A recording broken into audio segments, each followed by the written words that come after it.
ಸಂದರ್ಭದಲ್ಲಿ ಪ್ರತಿಯೊಬ್ಬರೂ ನಮ್ಮ ನಾಡಗೀತೆ ಹಾಡುವುದರ ಮೂಲಕ ನಾಡಿಗೆ ಹಾಗೂ ನಾಡಧ್ವಜಕ್ಕೆ ಗೌರವವನ್ನು ಸಲ್ಲಿಸಬೇಕಾಗಿ ವಿನಂತಿಸಿಕೊಳ್ಳುತ್ತೇವೆ.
ಅಚ್ಚುಕಟ್ಟಾಗಿ ನಡೆಸಿಕೊಟ್ಟ ಸ್ನೇಹಿತರಿಗೆ ಧನ್ಯವಾದಗಳು. ತನು ಕನ್ನಡ, ಮನ ಕನ್ನಡ, ನಡೆ ಕನ್ನಡ, ನುಡಿ ಕನ್ನಡ ಎಂದು ಕನ್ನಡದ ಉಳಿವಿಗೆ ಆಶಿಸುತ್ತಿರುವ ಎಲ್ಲ ಕನ್ನಡ ಮನಸ್ಸುಗಳಿಗೆ ಕನ್ನಡ ರಾಜ್ಯೋತ್ಸವ ಕಾರ್ಯಕ್ರಮಕ್ಕೆ ಸ್ವಾಗತವನ್ನು ಕೋರುತ್ತಾ ಕಾರ್ಯಕ್ರಮಕ್ಕೆ ಆಗಮಿಸಿರುವ ಅತಿಥಿ ಮಹಾಶಯರನ್ನು ವೇದಿಕೆಗೆ ಆಗಮಿಸಬೇಕಾಗಿ ವಿನಮ್ರ ಮನವಿ ಮಾಡುತ್ತಿದ್ದೇನೆ. ಎಲ್ಲರೂ ಎದ್ದು ನಿಂತು ಜೋರಾದ ಚಪ್ಪಳೆಯ ಮೂಲಕ ಅತಿಥಿಗಳನ್ನು ವೇದಿಕೆಗೆ ಸ್ವಾಗತಿಸುವರು.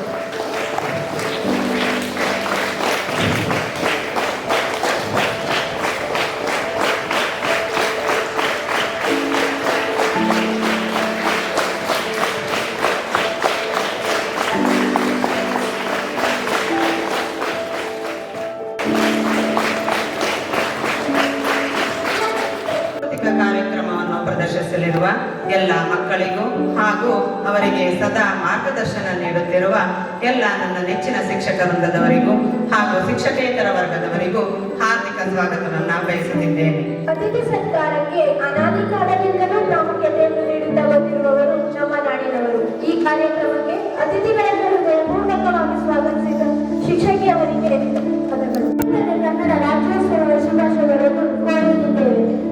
ಎಲ್ಲರೂ ಸೇರಿ ವೇದಿಕೆ ಕಾರ್ಯಕ್ರಮವನ್ನು ಮುಂದುವರಿಸೋಣ.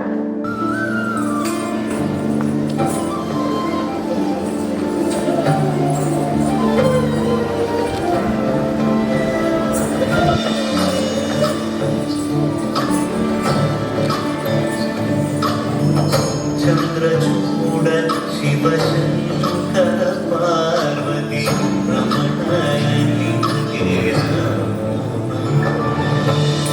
ಚಂದ್ರಚೂಡ ಶಿವಶಂಕರ ಪಾರ್ವತಿ ರಮಣನಿಗೆ ಸುಂದರ ಕಲ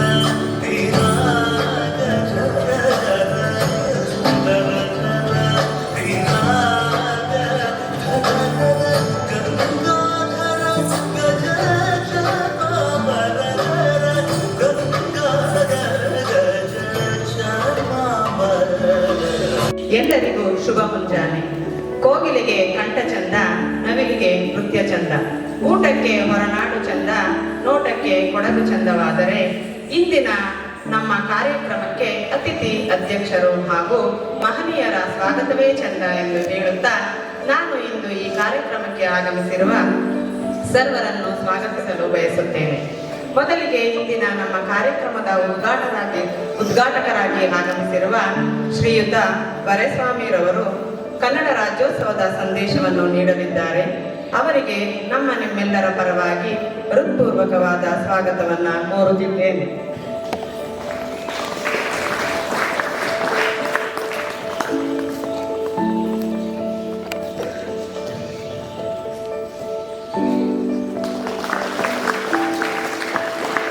ಇಂದಿನ ಕಾರ್ಯಕ್ರಮದ ಅಧ್ಯಕ್ಷತೆಯ ಸ್ಥಾನವನ್ನು ನಿಮ್ಮೆಲ್ಲರ ಪರವಾಗಿ ಹಾಗೂ ನನ್ನ ವೈಯಕ್ತಿಕವಾಗಿ ಕಾರ್ಯಕ್ರಮಕ್ಕೆ ತುಂಬು ಹೃದಯದಿಂದ ಸ್ವಾಗತವನ್ನು ಕೋರುತ್ತೇನೆ. ಈ ಕಾರ್ಯಕ್ರಮದ ಪ್ರಾರಂಭದಿಂದಲೂ ನಮಗೆ ಸಲಹೆಗಳನ್ನು ನೀಡುತ್ತಾ ಪ್ರತಿಯೊಂದು ವ್ಯವಸ್ಥೆಯನ್ನು ಖುದ್ದಾಗಿ ವೀಕ್ಷಣೆ ಮಾಡಿ ಎಲ್ಲವನ್ನ ತಿದ್ದಿ ಈ ದಿನದ ಕಾರ್ಯಕ್ರಮವು ಸುಂದರವಾಗಿ ಮೂಡುವುದಕ್ಕೆ ಕಾರಣರಾದವರು ನಮ್ಮ ಶಾಲೆಯ ಪ್ರಾಂಶುಪಾಲರಾದ ವಂದನೀಯ ಫಾದರ್ ಆಲ್ವಿನ್ ಡಿಸೋಜಾರವರು. ನಾನು ಅವರಿಗೆ ಈ ಕಾರ್ಯಕ್ರಮಕ್ಕೆ ಎಲ್ಲರ ಪರವಾಗಿ ತುಂಬ ಹೃದಯದ ಸ್ವಾಗತವನ್ನ ಕೋರುತ್ತಿದ್ದೇನೆ. ಹಾಗೆಯೇ ಈ ಕಾರ್ಯಕ್ರಮದಲ್ಲಿ ಉಪಸ್ಥಿತರಿರುವ ನಮ್ಮ ಶಾಲೆಯ ಆಡಳಿತಾಧಿಕಾರಿಗಳಾದ ಶ್ರೀಯುತ ಅನೀಶ್ ಇಆರ್ ಇವರಿಗೂ ಎಲ್ಲರ ಪರವಾಗಿ ಸ್ವಾಗತವನ್ನು ಕೋರುತ್ತೇನೆ.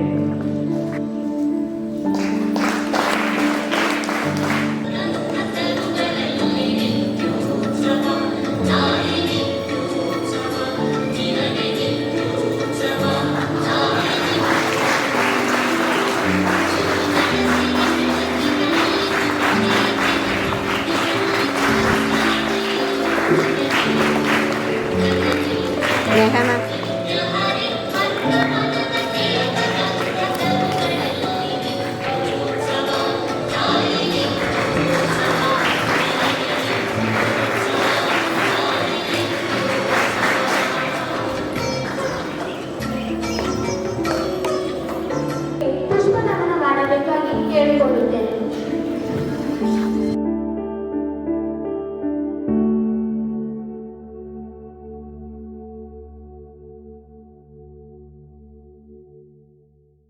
ರೈತ ದೇಶದ ಅನ್ನದಾತ, ನಾಡಿನ ಜೀವದಾತ. ರೈತ ಕೃಷಿಯೇ ತನ್ನ ದೇವರು ಎಂದು ನಂಬಿ ಹಗಲಿರುಳು ಹೊಲಗದ್ದೆಗಳಲ್ಲಿ ಶ್ರಮಿಸುತ್ತಾ ನಾಡಿನ ಆರ್ಥಿಕತೆಯ ರೂವಾರಿಯಾಗಿ ದೇಶದ ಸಮಸ್ತ ಜನರಿಗೆ ಸಾಲು ಮರದ ತಿಮ್ಮಕ್ಕ ರಾಜ್ಯೋತ್ಸವ ಪ್ರಶಸ್ತಿ, ನಾಡೋಜ ಪ್ರಶಸ್ತಿ, ಇಂದಿರಾ ಪ್ರಿಯದರ್ಶಿನಿ ಹಾಗೂ ಪದ್ಮಶ್ರೀ ಪ್ರಶಸ್ತಿ ಹೀಗೆ ಹಲವಾರು ಪ್ರಶಸ್ತಿಗಳನ್ನು ತನ್ನ ಮುಡಿಗೇರಿಸಿಕೊಂಡ ಪರಿಸರ ಪ್ರೇಮಿ ತಿಮ್ಮಕ್ಕ ಸುಮಾರು 284ಕ್ಕೂ ಹೆಚ್ಚು ಆಲದ ಮರಗಳನ್ನು ತನ್ನ ಮಕ್ಕಳೆಂದು ಘೋಷಿಸಿ ಆರೈಕೆ ಮಾಡಿ ಬೆಳೆಸಿರುವ ನಮ್ಮ ನಾಡಿನ ಹೆಮ್ಮೆಯ ಮಹಿಳೆ. ಗಿರೀಶ್ ಕಾರ್ನಾಡ್ 1998ರಲ್ಲಿ 7ನೇ ಜ್ಞಾನಪೀಠ ಪ್ರಶಸ್ತಿಯನ್ನು ಕನ್ನಡ ಸಾಹಿತ್ಯ ಕ್ಷೇತ್ರಕ್ಕೆ ತಂದುಕೊಟ್ಟ ಕನ್ನಡಿಗರ ಕಂಡ ಒಬ್ಬ ಅದ್ಭುತ ಮಹಾನ್ ಕವಿ. ಯಯಾತಿ, ತೊಗಲರ್, ನಾಗಮಂಡಲ, ತಲೆದಂಡ, ಟಿಪ್ಪುವಿನ ಕನಸುಗಳು ಹೀಗೆ ಸಾಕಷ್ಟು ಪ್ರಮುಖ ಕೃತಿಗಳನ್ನು ರಚಿಸಿರುವ ಇವರು ಪದ್ಮಶ್ರೀ, ಪದ್ಮಭೂಷಣ, ಕೇಂದ್ರ ಹಾಗೂ ಸಂಗೀತ ನಾಟಕ ಅಕಾಡೆಮಿ ಪ್ರಶಸ್ತಿಗಳನ್ನು ಮುಡಿಗೇರಿಸಿಕೊಂಡಿದ್ದಾರೆ. ಅಕ್ಕ ಮಹಾದೇವಿ 12ನೇ ಶತಮಾನದ ಶಿವಶರಣೆ, ಕನ್ನಡ ಸಾಹಿತ್ಯದ ಮೊದಲನೆಯ ಕವಿಯತ್ರಿ, ವೈರಾಗ್ಯನಿಧಿ ಎಂದು ಕರೆಸಿಕೊಳ್ಳುವ ಈಕೆ ಸಾಕಷ್ಟು ವಚನಗಳನ್ನು ರಚಿಸಿದ್ದಾಳೆ. ಈಕೆಯ ವಚನಗಳು ಭಕ್ತಿ, ಜ್ಞಾನ ಮತ್ತು ವೈರಾಗ್ಯದಿಂದ ಕೂಡಿದ್ದು ಕಾವ್ಯ ಸೌಂದರ್ಯವನ್ನು ಒಳಗೊಂಡಿವೆ. ರಾಹುಲ್ ದ್ರಾವಿಡ್ ತಮ್ಮ 12ನೇ ವಯಸ್ಸಿಗೆ ಕ್ರಿಕೆಟ್ಗೆ ಪಾದಾರ್ಪಣೆ ಮಾಡಿದ ಇವರು ಟೆಸ್ಟ್ ಕ್ರಿಕೆಟ್ನಲ್ಲಿ ಸಾಕಷ್ಟು ಸಾಧನೆ ಮಾಡಿದ ಸರಳತೆಯ ಸಾಕಾರ ಮೂರ್ತಿ. ಟೆಸ್ಟ್ ಕ್ರಿಕೆಟ್ನಲ್ಲಿ ಹೆಚ್ಚು ಶತಕ ಗಳಿಸಿರುವ ಜಗತ್ತಿನ ಏಕೈಕ ಆಟಗಾರ ಹಾಗೂ ಪೂರ್ಣ ಕನ್ನಡಿಗ ಇವರು. ಇವರ ವಿದ್ಯಾಭ್ಯಾಸವು ಬೆಂಗಳೂರಿನ ಸೇಂಟ್ ಜೋಸೆಫ್ ಸ್ಕೂಲ್ ಮತ್ತು ಕಾಲೇಜಿನಲ್ಲಿ ನಡೆದಿರುವುದು ನಮ್ಮೆಲ್ಲರ ಹೆಮ್ಮೆಯ ವಿಚಾರ. ಕಿತ್ತೂರು ರಾಣಿ ಚೆನ್ನಮ್ಮ ಭಾರತದ ಪ್ರಪ್ರಥಮ ಸ್ವಾತಂತ್ರ್ಯ ಹೋರಾಟಗಾರ್ತಿ, ಕನ್ನಡಿಗರ ತಾಯಿ, ಬ್ರಿಟಿಷ್ ಈಸ್ಟ್ ಇಂಡಿಯಾ ಕಂಪನಿಯ ವಿರುದ್ಧ ಹೋರಾಡಿದ ಮಹಿಳಾ ನಾಯಕಿ, ಕನ್ನಡ ನಾಡಿನ ಉಳಿವಿಗಾಗಿ ಹೋರಾಡಿದ ವೀರ ಮಹಿಳೆ, ನಮ್ಮ ನಾಡಿನ ಹೆಮ್ಮೆಯ ಸ್ವಾತಂತ್ರ್ಯ ಚಳವಳಿಯ ಬೆಳ್ಳಿ ಚುಕ್ಕಿ. ಕೆಂಪೇಗೌಡ ವಿಜಯನಗರ ಸಾಮ್ರಾಜ್ಯದ ಸಾಮಂತ ರಾಜ್ಯವಾಗಿದ್ದ ಯಲಹಂಕ ನಾಡಿನ ಪಾಳೆಗಾರರಾಗಿದ್ದ ಇವರು ನಮ್ಮ ಕರ್ನಾಟಕದ ಇತಿಹಾಸದಲ್ಲೇ ಬಹುಮಾನ್ಯ ಪಡೆದ ವ್ಯಕ್ತಿಯಾಗಿದ್ದಾರೆ. ಕನ್ನಡ ನಾಡಿನ ಇತಿಹಾಸದಲ್ಲಿ ಅಮೋಘ ಸ್ಥಾನ ಪಡೆದ ಮಹಾನ್ ಶಿಲ್ಪಿ ಕೆಂಪೇಗೌಡರವರು. ಬೆಂಗಳೂರಿನ ಸಂಸ್ಥಾಪಕರು, ನಾಡಪ್ರಭು ಎಂದೇ ಖ್ಯಾತಿ ಗಳಿಸಿರುವ ಇವರು ಆಧುನಿಕ ಬೆಂಗಳೂರಿನ ನಿರ್ಮಾತೃ. ಒನಕೆ ಓಬವ್ವ ಈಕೆಯ ಹೆಸರು ಚಿತ್ರದುರ್ಗದ ಇತಿಹಾಸದಲ್ಲಿಯೇ ಮರೆಯಲಾಗದು.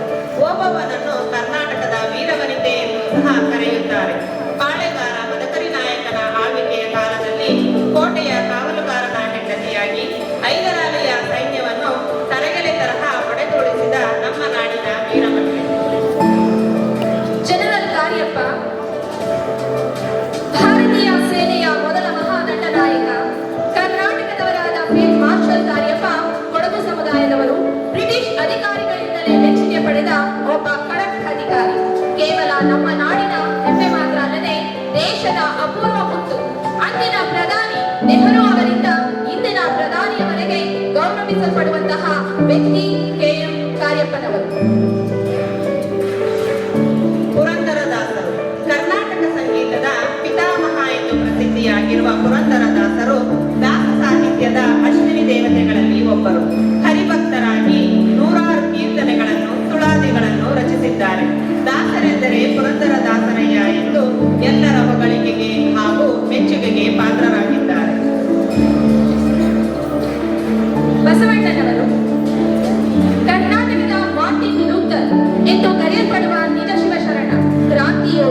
ಶಕ್ತಿ ವಿಶಿಷ್ಟಾದ್ವೈತ ಸಿದ್ಧಾಂತದ ಪ್ರತಿಪಾದಕರು, 12ನೇ ಶತಮಾನದ ಮಹಾನ್ ಮಾನವತಾವಾದಿ.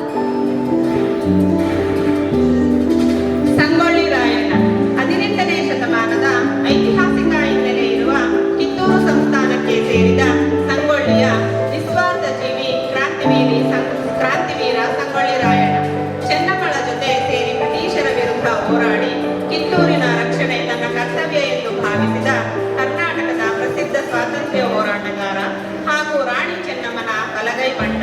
ಗೆರಿಲ್ಲಾ ಯುದ್ಧ ತಂತ್ರವನ್ನು ಬಳಸಿ ಹೋರಾಡಿದ ಧೀರ ಯೋಧ. ನಾಡಿಗಾಗಿ ತಮ್ಮ ತನು ಮನ ಹಾಗೂ ಜೀವನವನ್ನೇ ಮುಡಿಪಾಗಿಟ್ಟು ಸಾರ್ಥಕ ಜೀವನವನ್ನು ಮೆರೆದ ಈ ಮಹನೀಯರಿಗೆ ಮತ್ತೊಮ್ಮೆ ತಲೆಬಾಗಿ ನಮಿಸುತ್ತಾ ಜೈ ಕರ್ನಾಟಕ ಮಾತೆ. ವೇದಿಕೆ ಮೇಲಿರುವ ಗಣ್ಯರಿಗೆ ಶುಭೋದಯಗಳು. ಎಲ್ಲೆಲ್ಲೂ ಉಸಿರಬೇಕು ನಮ್ಮ ನುಡಿ ಕನ್ನಡ, ಸಿರಿನಾಡನ್ನು ಕಟ್ಟಲಿಕ್ಕೆ ಬನ್ನಿ ನಮ್ಮ ಸಂಗಡ. ಕನ್ನಡ ಕನ್ನಡ ಬನ್ನಿ ನಮ್ಮ ಸಂಗಡ. ಸರ್ವರಿಗೂ ನಮ್ಮ ಕರುನಾಡಿನ ಹೆಮ್ಮೆಯ ಹಬ್ಬ ಕನ್ನಡ ರಾಜ್ಯೋತ್ಸವದ ಶುಭಾಶಯಗಳು. ನಮ್ಮ ಕನ್ನಡ ನಾಡು ಕಲೆ, ಸಾಹಿತ್ಯ, ಸಂಸ್ಕೃತಿಗೆ ಹೆಸರುವಾಸಿಯಾದ ನಾಡಾಗಿದ್ದು ಈ ನಾಡನ್ನು ಕರುನಾಡು, ಕಪ್ಪು ಮಣ್ಣಿನ ನಾಡು, ಕಮ್ಮಿತು ನಾಡು ಎಂದೆಲ್ಲ ಕರೆಯುತ್ತಾರೆ. ಈ ನಮ್ಮ ಕನ್ನಡ ಮಣ್ಣಿನಲ್ಲಿ ಹಲವಾರು ರಾಜವಂಶಗಳು ಆಳ್ವಿಕೆಯನ್ನು ನಡೆಸಿ ಕನ್ನಡ ನಾಡು, ನುಡಿ, ಕಲೆ, ವಾಸ್ತುಶಿಲ್ಪಕ್ಕೆ ಸಾಕಷ್ಟು ಕೊಡುಗೆಗಳನ್ನು ಸಲ್ಲಿಸಿದ್ದಾರೆ. ಕನ್ನಡ ರಾಜ್ಯೋತ್ಸವವನ್ನು ನವೆಂಬರ್ 1ರಂದು ಕನ್ನಡ ನಾಡಿನಲ್ಲಿ ಸಂಭ್ರಮದಿಂದ ಆಚರಿಸುತ್ತಾರೆ. ನವೆಂಬರ್ ತಿಂಗಳಲ್ಲಿ ಎಲ್ಲೆಲ್ಲೂ ಕನ್ನಡದ ಬಾವುಟಗಳು ಹಾರಾಡುತ್ತವೆ. ಪಟ್ಟಣಕಲ್ಲು ಬಾದಾಮಿ ಕನ್ನಡದ ಐತಿಹಾಸಿಕ ಸ್ಥಳಗಳಲ್ಲಿ ಒಂದಾದ ಬಾದಾಮಿ ಈ ಕ್ರಿಸ್ತಕ 7ನೇ ಶತಮಾನದಲ್ಲಿ ನಿರ್ಮಾಣಗೊಂಡಿರುವ ಚಾಲುಕ್ಯ ವಂಶದವರಿಂದ ಹಲವಾರು ದೇವಾಲಯಗಳಲ್ಲಿ ಒಂದಾದ ಸುಂದರ ತಾಣ. ಇದು ಬಾಗಲಕೋಟೆ ಜಿಲ್ಲೆಯ ಬಾದಾಮಿ ತಾಲೂಕಿನಲ್ಲಿದೆ. ಈ ದೇವಾಲಯದ ವಿಶಿಷ್ಟತೆ ಎಂದರೆ ಇದು ಉತ್ತರ ಭಾರತದ ಆರ್ಯ ಶೈಲಿ ಮತ್ತು ದಕ್ಷಿಣ ಭಾರತದ ದ್ರಾವಿಡ ಶೈಲಿ ವಾಸ್ತುಶಿಲ್ಪದ ಸಮ್ಮಿಶ್ರಣವಾಗಿದೆ. ಇದು ಚಾಲುಕ್ಯ ವಂಶದ ರಾಜಧಾನಿಯಾಗಿದ್ದು ಇಲ್ಲಿನ ವಿಶಿಷ್ಟತೆ ಎಂದರೆ ಚಾಲುಕ್ಯ ವಂಶದ ಅರಸರ ಮಹೋತ್ಸವವನ್ನು ಇಲ್ಲಿ ನೆಲೆಸುತ್ತಿದ್ದ ಕಾರಣ ಇದಕ್ಕೆ ಪಟ್ಟದಕಲ್ಲು ಎಂಬ ಹೆಸರು ಬಂದಿದೆ. ಇಲ್ಲಿ ಸುಮಾರು 9 ಮುಖ್ಯ ದೇವಾಲಯಗಳು ಹಾಗೂ 1 ಜೈನ ಬಸದಿ ಕಂಡುಬಂದಿದೆ. ಹಂಪಿ ನಮ್ಮ ಕರ್ನಾಟಕ ರಾಜ್ಯದ ತುಂಗಭದ್ರಾ ನದಿಯ ದಕ್ಷಿಣ ದಡದಲ್ಲಿರುವ ಒಂದು ಸುಂದರ ಸ್ಮಾರಕ. ಕ್ರಿಸ್ತ ಶಕ 13ನೇ ಶತಮಾನದಲ್ಲಿ ವಿಜಯನಗರ ಸಾಮ್ರಾಜ್ಯದ ಅರಸ ಆಳ್ವಿಕೆಯಲ್ಲಿ ನಿರ್ಮಾಣಗೊಂಡಂತಹ ಹಂಪಿ ಶ್ರೀ ಕೃಷ್ಣ ದೇವರಾಯನ ಆಳ್ವಿಕೆಯ ಕಾಲದಲ್ಲಿ ಅವರ ಪ್ರಮುಖ ರಾಜಧಾನಿ ಮತ್ತು ವ್ಯಾಪಾರ ಸ್ಥಳವಾಗಿತ್ತು. ಇಲ್ಲಿನ ದೇವಾಲಯಗಳು, ಸ್ಮಾರಕಗಳು ಮತ್ತು ಶಿಲ್ಪಕಲೆಗಳು ವಿಜಯನಗರದ ವಾಸ್ತುಶಿಲ್ಪ ಮತ್ತು ಕಲೆಯ ವೈಭವ ಹಾಗೂ ಶ್ರೀಮಂತಿಕೆಯನ್ನು ಸಾರುತ್ತವೆ. ಯುನೆಸ್ಕೋ ಇದನ್ನು ವಿಶ್ವ ಪರಂಪರೆಯ ತಾಣವೆಂದು ಘೋಷಿಸಿದೆ. ಒಟ್ಟಿನಲ್ಲಿ ಕರ್ನಾಟಕದ ಹೊನ್ನಿನ ಇತಿಹಾಸವನ್ನು ಹೊತ್ತಿರುವ ಒಂದು ಪವಿತ್ರ ಸ್ಥಳವೆಂದರೆ ಅದು ನಮ್ಮ ಹೆಮ್ಮೆಯ ತಾಣ ಹಂಪಿ. ಬೇಲೂರು ಎಂದರೆ ಕನ್ನಡಿಗರ ನೆನಪಿಗೆ ಬರುವುದು ಚನ್ನಕೇಶವ ದೇವಾಲಯ. ಹೊಯ್ಸಳರ ಪ್ರಸಿದ್ಧ ಅರಸ ವಿಷ್ಣುವರ್ಧನ ಕಾಲದಲ್ಲಿ ಕಟ್ಟಿಸಲಾಗಿರುವ ಇಲ್ಲಿನ ದೇವಾಲಯಗಳ ವೈಶಿಷ್ಟ್ಯತೆ ಎಂದರೆ ಸಾಬೂನು ಕಲ್ಲುಗಳನ್ನು ಬಳಸಿ ಈ ದೇವಾಲಯಗಳನ್ನು ನಿರ್ಮಿಸಲಾಗಿದೆ. ಈ ದೇವಾಲಯಗಳ ಬೇಸರ ಹಾಗೂ ದ್ರಾವಿಡ ಶೈಲಿಯ ವಾಸ್ತುಶಿಲ್ಪದ ಸಮ್ಮಿಶ್ರಣದಿಂದ ಕೂಡಿವೆ. ಗೋಲ್ ಗುಂಬಜ್ ಇದು ವಿಶ್ವದ 2ನೇ ಅತಿ ದೊಡ್ಡ ಮಾನವ ನಿರ್ಮಿತ ಗುಂಬಜ್. ಈ ಗುಮ್ಮಟದಲ್ಲಿ ಪ್ರತಿ ಶಬ್ದವು 7 ಬಾರಿ ಪ್ರತಿಧ್ವನಿಸುತ್ತದೆ. ಇಂತಹ ಅದ್ಭುತವಾದ ಗುಂಬಜ್ ನಮ್ಮ ಕರ್ನಾಟಕದಲ್ಲಿರುವುದು ನಮ್ಮ ಹೆಮ್ಮೆಯಾಗಿದೆ. ಇಂತಹ ಅದ್ಭುತವಾದ ಗುಂಬಜ್ ಅನ್ನು ಭಾರತ ದೇಶ ಬೇರೆ ಕಾಣಲು ಸಾಧ್ಯವಿಲ್ಲ. ಇದು ಇಂಡೋ ಮುಸ್ಲಿಂ ವಾಸ್ತುಶಿಲ್ಪದ ಶೈಲಿಯಲ್ಲಿದೆ. ಇದು ಆದಿಲ್ ಶಾಹಿ ಸುಲ್ತಾನನ ಸಮಾಧಿಯ ಸ್ಮಾರಕವಾಗಿದೆ. ಮೈಸೂರು ನಾಡಿನ ಪ್ರಮುಖ ಐತಿಹಾಸಿಕ ಪರಂಪರೆಯ ತಾಣವೆಂದರೆ ಅದು ಮೈಸೂರು ಅರಮನೆ. ಇದನ್ನು ಅಂಬಾವಿಲಾಸ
ಕೋಟೆ ಎನ್ನುತ್ತಾರೆ. ಇದು ಕನ್ನಡ ನಾಡಿನ ಐತಿಹಾಸಿಕ ನಗರವಾಗಿದ್ದು ಪ್ರಮುಖವಾಗಿ ಭವ್ಯವಾದ ಕಲ್ಲಿನ ಕೋಟೆಗೆ ಹೆಸರುವಾಸಿಯಾಗಿದೆ. 10ನೇ ಶತಮಾನದಲ್ಲಿ ಚಾಲುಕ್ಯರಿಂದ ನಿರ್ಮಾಣಗೊಂಡು 17ನೇ ಶತಮಾನದಲ್ಲಿ ಪಾಳೆಗಾರರ ಆಳ್ವಿಕೆಯಲ್ಲಿ ವಿಕಸಿತಗೊಂಡಿರುವ ಬೃಹದಾಕಾರದ ಶಿಲೆಗಳು ಹಾಗೂ ಕಲ್ಲಿನ ಗೋಡೆಗಳಿಂದ ರೂಪುಗೊಂಡಿರುವ ಈ ಕೋಟೆಯಲ್ಲಿ ಸುಮಾರು 18 ದೇವಸ್ಥಾನಗಳಿವೆ. ಇದನ್ನು ಕನ್ನಡಿಗರು 7 ಸುತ್ತಿನ ಕೋಟೆ ಎಂದು ಕರೆಯುತ್ತಾರೆ. ಬೆಂಗಳೂರು ಅರಮನೆಯನ್ನು 1878ರಲ್ಲಿ ಮೈಸೂರು ರಾಜವಂಶದ 10ನೇ ಚಾಮರಾಜೇಂದ್ರ ಒಡೆಯರ್ ಅವರ ನಿವಾಸವಾಗಿ ನಿರ್ಮಿಸಲಾಯಿತು. ಈಗ ಇದೊಂದು ಪ್ರಸಿದ್ಧ ಪ್ರವಾಸಿಗರ ಆಕರ್ಷಣೆಯ ತಾಣವಾಗಿದೆ.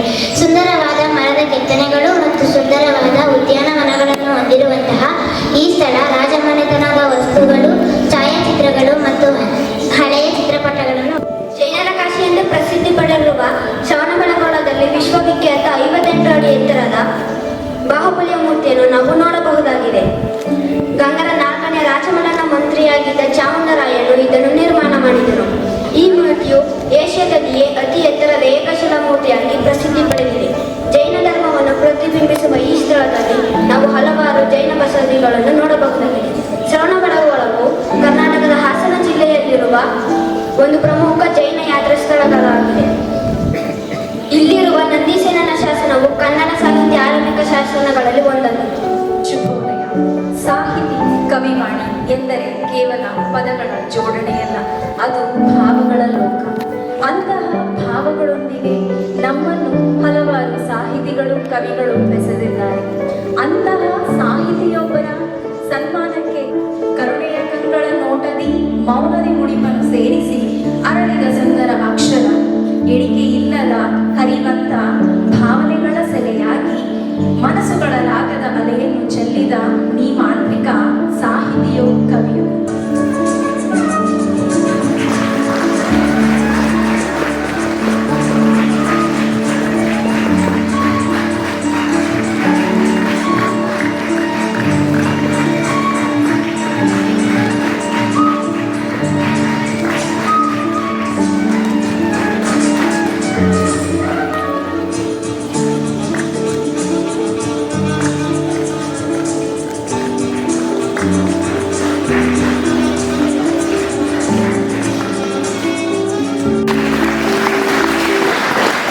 ಇಂದಿನ ದಿನಾಚರಣೆ ಬಗ್ಗೆ ಸಿಂಚನ್ ಈಗಾಗಲೇ ಪೀಠಿಕೆಯನ್ನು ಹಾಕಿದ್ದಾರೆ. ನಾವು ಯಾಕೆ ಈ ದಿನವನ್ನು ಆಚರಿಸ್ತೇವೆ ಅನ್ನುವಂಥ ವಿಚಾರ ನಿಮಗೆ ಗೊತ್ತಿದೆ. ಇತಿಹಾಸವನ್ನ ನಾವು ಮರೆತವರು ಇತಿಹಾಸವನ್ನು ಸೃಷ್ಟಿಸಲಾರರು ಅಂತಾರೆ ಡಾಕ್ಟರ್ B.R. ಅಂಬೇಡ್ಕರ್ ಅವರು. ಈ ಇತಿಹಾಸದ ಪ್ರಜ್ಞೆ ನಮಗೆ ಬೇಕು. ಯಾಕೆ ಇತಿಹಾಸದ ಪ್ರಜ್ಞೆ ಬೇಕು ಅಂದ್ರೆ ನಮ್ಮ ದೇಶವನ್ನ ಮತ್ತು ನಮ್ಮ ಸಂಸ್ಕೃತಿಯನ್ನ, ನಮ್ಮ ನಾಡು ನುಡಿಯನ್ನ ಮತ್ತೆ ಮುಂದಿನ ಪೀಳಿಗೆಗೆ ದಾಟಿಸುವ, ರವಾನಿಸುವ, ಕೊಂಡೊಯ್ಯುವ ದಿಶೆಯಲ್ಲಿ ನಮಗೆ ಇತಿಹಾಸದ ಪ್ರಜ್ಞೆ ಬೇಕು. ಮತ್ತೆ ನಾಡು ನುಡಿ ಸಂಸ್ಕೃತಿಯ ಬಗ್ಗೆ ಅರಿವಿರಬೇಕು. ಕನ್ನಡ ಭಾಷೆಗೆ 2,500 ವರ್ಷಗಳಿಗಿಂತನೂ ಹಿಂದಿನ ಇತಿಹಾಸವಿದೆ. ಅದರ ಸಂಶೋಧನೆಯಿಂದ ದೃಢಪಡಬೇಕಾದಂತ ಅನಿವಾರ್ಯತೆ ಇದೆ. ಪ್ರೀತಿಯ ವಿದ್ಯಾರ್ಥಿನಿಯರೇ, ಸಂಸ್ಕೃತಕ್ಕಿಂತಲೂ ಪ್ರಾಚೀನವಾದಂಥ ಭಾಷೆ ಅದು. ಬ್ರಾಹ್ಮಿ ಲಿಪಿಯಿಂದ ಕವಲು ಒಡೆದಂಥ ಭಾಷೆಯೇ ಕನ್ನಡ. ಕ್ರಿಸ್ತ ಪೂರ್ವದ ಇತಿಹಾಸವನ್ನು ಉಳ್ಳಂಥದ್ದು. ರಾಷ್ಟ್ರಕವಿ ಗೋವಿಂದ ಪೈರವರು ಕ್ರಿಸ್ತ ಪೂರ್ವ 1ನೇ ಶತಮಾನದಲ್ಲಿ ನಮ್ಮ ಕನ್ನಡ ಭಾಷೆ ಇತ್ತು ಅಂತ ಹೇಳ್ತಾರೆ. ಕ್ರಿಸ್ತ ಪೂರ್ವ 3ನೇ ಶತಮಾನಕ್ಕೂ ಕೂಡ ನಾವು ತಗೊಂಡು ಹೋಗ್ಬೋದು. ಅವರ ಶಾಸನಗಳು ನಮ್ಮ ಬಳ್ಳಾರಿ ಜಿಲ್ಲೆ, ಕೊಪ್ಪಳ, ಮೈಸೂರು ಜಿಲ್ಲೆ, ಚಿತ್ರದುರ್ಗ, ಮಾಸ್ಕಿ ಅನ್ನುವಂಥ ಸ್ಥಳಗಳಲ್ಲಿ ಸಿಕ್ಕಿರುವಂಥ ಕನ್ನಡ ಶಾಸನಗಳಲ್ಲಿ ಕೂಪಣ ಒಂದು ಪದ, ಮಹಾಮಾಂತ್ರಿಕ ಮಹಾಮಾತೃ ಅನ್ನುವಂಥ ಪದ, ಮತ್ತೆ ದೇವನಾಂಪ್ರಿಯ ಅನ್ನುವಂಥ ಪದ, ಆರ್ಯಪುತ್ರ ಅನ್ನುವಂಥ ಪದಗಳನ್ನು ನಾವು ಶಾಸನಗಳಲ್ಲಿ ಕಾಣ್ತೇವೆ. ಈ ಪದಗಳನ್ನ ಇಟ್ಕೊಂಡು ನಮ್ಮ ಭಾಷೆ ಕ್ರಿಸ್ತಪೂರ್ವಕ್ಕೆ ಹೋಗುತ್ತೆ. ಅಷ್ಟು ಇತಿಹಾಸ ಇದೆ ನಮ್ಮ ಭಾಷೆಯಲ್ಲಿ. ಅದ ನಂತರ ನಾವು ಕಾಣುವಂಥದ್ದು ಕ್ರಿಸ್ತ ಶಕ 450 ಹಾಸನ ಜಿಲ್ಲೆಯ ಬೇಲೂರು ತಾಲೂಕಿನ ಹಲ್ಮಿಡಿ ಅನ್ನುವಂಥ ಗ್ರಾಮದಲ್ಲಿ ಸಿಕ್ಕಿರುವ 16 ಸಾಲುಗಳುಳ್ಳಂತ ಒಂದು ಶಿಲಾಶಾಸನ ಹಲ್ಮಿಡಿ ಶಿಲಾಶಾಸನ ಅಂತ ಕರೀತಾರೆ. ಅದೀಗ ಬೆಂಗಳೂರಿನ ವಸ್ತು ಸಂಗ್ರಹಾಲಯದಲ್ಲಿ ಇಟ್ಟಿದ್ದಾರೆ. 16 ಸಾಲುಗಳಲ್ಲಿ ಕೆಲವರು ಹೇಳುವಂಥದ್ದು ಸಂಸ್ಕೃತ ಭಾಷೆ ಇದೆ ಅಂತ ಹೇಳ್ತಾರೆ. ಅದು ಇತ್ತೀಚಿನ ಅಧ್ಯಯನದ ಪ್ರಕಾರ ಕನ್ನಡ ಭಾಷೆ ಅದು ಹೆಚ್ಚು ಹೊಂದಿದೆ ಅಂತ ಹೇಳ್ತಿದ್ದಾರೆ. ಕನ್ನಡ ಭಾಷೆಯ ಮೊದಲ ಶಾಸನ ಅದು ಒಂದು ದತ್ತಿಯ ಶಾಸನವಾಗಿ ನಾವು ಕಾಣ್ತೇವೆ. ಅದು ಬಿಟ್ಟರೆ 7ನೇ ಶತಮಾನದಲ್ಲಿ ಬಾದಾಮಿಯನ್ನು ಪರಿಚಯ ಮಾಡಿಕೊಡ್ತು ಒಂದು ಮಗು. ಅಲ್ಲಿ ಬಾದಾಮಿಯಲ್ಲಿ ಕಪ್ಪೆ ಅರೆಭಟ್ಟನ ಶಾಸನ ಅಂತ ಇದೆ, 7ನೇ ಶತಮಾನಕ್ಕೆ ಸಂಬಂಧಪಟ್ಟಂಥದ್ದು. ಕಲಿಯುಗ ವಿಪರೀತನ್ ಮಾಧವನೀತನ್ ಪೆರನಲ್ಲ ಅಂತ ಹೇಳ್ತಾರೆ. ಕನ್ನಡಿಗರು ಎಂಥವರು ಹೇಳಿರುವ ಒಂದು ಪದ್ಯ ಅದು ಶಿಲಾಶಾಸನ, ತ್ರಿಪದಿಯಲ್ಲಿ ಕಂಡಿರುವಂತ ಮೊದಲ ಶಾಸನ ಅದು, 3 ಸಾಲಿನ ಪದ್ಯದಲ್ಲಿ. ಅದಾದ ನಂತರ ನಮಗೆ ಅನೇಕ ಶಿಲಾಶಾಸನಗಳನ್ನ ಕಾಣ್ತೇವೆ. ಆ ಲಕ್ಷ್ಮೀಧರ ಮಾತೆನ ಶಿಲಾಶಾಸನದಲ್ಲಿ ಒಬ್ಬ ತಾಯಿ ತನ್ನ ಮಗುವಿಗೆ ಯಾವ ರೀತಿ ಬೆಳಿಬೇಕು, ಯಾವ ರೀತಿ ಇರಬೇಕು ಸಮಾಜದಲ್ಲಿ ಅಂತ ಹಾಲು ಕುಡಿಸುವ ಸಂದರ್ಭದಲ್ಲಿ ಹೇಳಿರುವಂತಹ ಮಾನವೀಯ ನುಡಿಗಳನ್ನು ಒಳಗೊಂಡಿರ್ತಕ್ಕಂಥ ಒಂದು ಶಾಸನ. ಅದಾದ ನಂತರ 9ನೇ ಶತಮಾನದಲ್ಲಿ ನಮ್ಗೆ ಸಿಕ್ಕಿರುವಂತಹದ್ದು ಕವಿರಾಜ ಮಾರ್ಗ ಅನ್ನುವಂಥ ಒಂದು ಲಕ್ಷಣ ಗ್ರಂಥ, 3 ವಿಭಾಗದಲ್ಲಿರುವಂಥದ್ದು. ಅದರಲ್ಲಿ ಅವರು ಕನ್ನಡ ನಾಡಿನ ಚೆಕ್ಕುಬಂದಿಯ ಬಗ್ಗೆ ಹೇಳ್ತಾನೆ ಕವಿರಾಜ ಮಾರ್ಗಕಾರ. ಅದನ್ನ ನೃಪತುಂಗ ಅಮೋಘ ವರ್ಷ ನೃಪತುಂಗ ಬರೆದಿರೋದು ಅಂತ ಹೇಳ್ತಾರೆ. ಶ್ರೀ ವಿಜಯನಿಂದ ವಿರಚಿತ ಆಗಿರುವಂಥದ್ದು ಅಂತ ಕೂಡ ಒಂದು ಮಾತು ಇದೆ. ಕರುನಾಡ ತಾಯಿ ಸದಾ ಚಿನ್ಮಯಿ, ಕರುನಾಡ ತಾಯಿ ಸದಾ ಚಿನ್ಮಯಿ. ಈ ಪುಣ್ಯ ಭೂಮಿ ನಮ್ಮ ದೇವಾಲಯ, ಪ್ರೇಮಾಲಯ ಈ ದೇವಾಲಯ. ಕರುನಾಡ ತಾಯಿ ಸದಾ ಚಿನ್ಮಯಿ. ಕನ್ನಡ ನಾಡು ವೈವಿಧ್ಯತೆಯ ಬೀಡು. ಈ ನಮ್ಮ ಕನ್ನಡ ನಾಡು ವೈವಿಧ್ಯತೆಯ ಬೀಡು. ನಮ್ಮ ಈ ಕನ್ನಡ ನಾಡಿಗೆ 100 ವರ್ಷಗಳ ಇತಿಹಾಸವಿದ್ದು ಕಲೆ, ಸಾಹಿತ್ಯ, ವಾಸ್ತುಶಿಲ್ಪ, ಸಾಂಸ್ಕೃತಿಕ ಪರಂಪರೆಗೆ ಹೆಸರಾಗಿದೆ. ನಾಡಿನ ಉದ್ದಗಲಕ್ಕೂ ತನ್ನದೇ ಆದ ಸಾಂಸ್ಕೃತಿಕ ಕಲೆಯನ್ನು ವಿಸ್ತರಿಸಿದ್ದು ಈ ಸಾಂಸ್ಕೃತಿಕ ಕಲೆಗಳು ನಾಡಿನ ಜೀವನಾಡಿಯಾಗಿವೆ. ಇವುಗಳಲ್ಲಿ ಭರತನಾಟ್ಯ, ಕೋಲಾಟ, ಯಕ್ಷಗಾನ, ಕಂಸಾಳೆ ಹಾಗೂ ತುಳುನಾಡಿನ ದೇವತಾರಾಧನೆಯು ಹಬ್ಬ ಹರಿದಿನಗಳ ಸಂಭ್ರಮ ಮತ್ತು ನಂಬಿಕೆಗಳ ಪ್ರತೀಕವಾಗಿವೆ.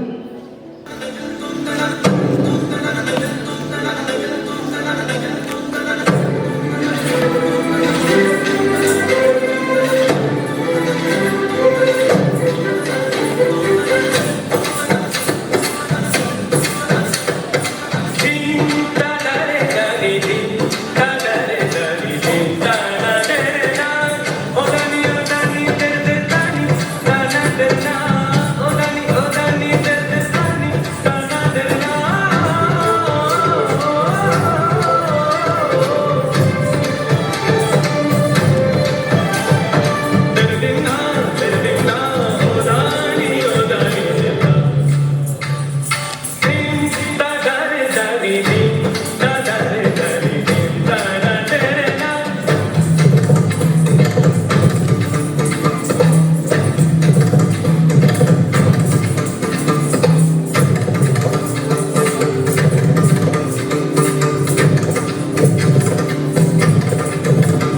ಮನವನ್ನು ಮುದಗೊಳಿಸಿದ ವಿದ್ಯಾರ್ಥಿಗೆ ಧನ್ಯವಾದಗಳು. ಕನ್ನಡ ನುಡಿಯೋಣ, ಕನ್ನಡ ಲಿಪಿ ಬಳಸೋಣ, ಕನ್ನಡ ಸಾಹಿತ್ಯ ಓದೋಣ, ಕನ್ನಡ ಸಂಸ್ಕೃತಿ ಕಾಯೋಣ, ಕರುನಾಡ ಭಾಷೆ ಬೆಳೆಸೋಣ. ಕನ್ನಡ ನಾಡಿನ ಜನಪದ ಸೊಗಡು, ಯುಗ ವಿಧಾನಗಳಿಂದ ಕಲೆ, ಶ್ರೀಮಂತ ಸಾಹಿತ್ಯ ಹಾಗೂ ಸಂಸ್ಕೃತಿಯನ್ನು ತಮ್ಮ ವೈವಿಧ್ಯಮಯವಾದ ನೃತ್ಯದ ಮೂಲಕ ಪ್ರದರ್ಶಿಸಲು ಬರುತ್ತಿದ್ದಾರೆ ನಮ್ಮ ಶಾಲೆಯ ವಿದ್ಯಾರ್ಥಿಗಳ ತಂಡ. ಹಾಗೆಯೇ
Don't go the front side, ma. Don't go.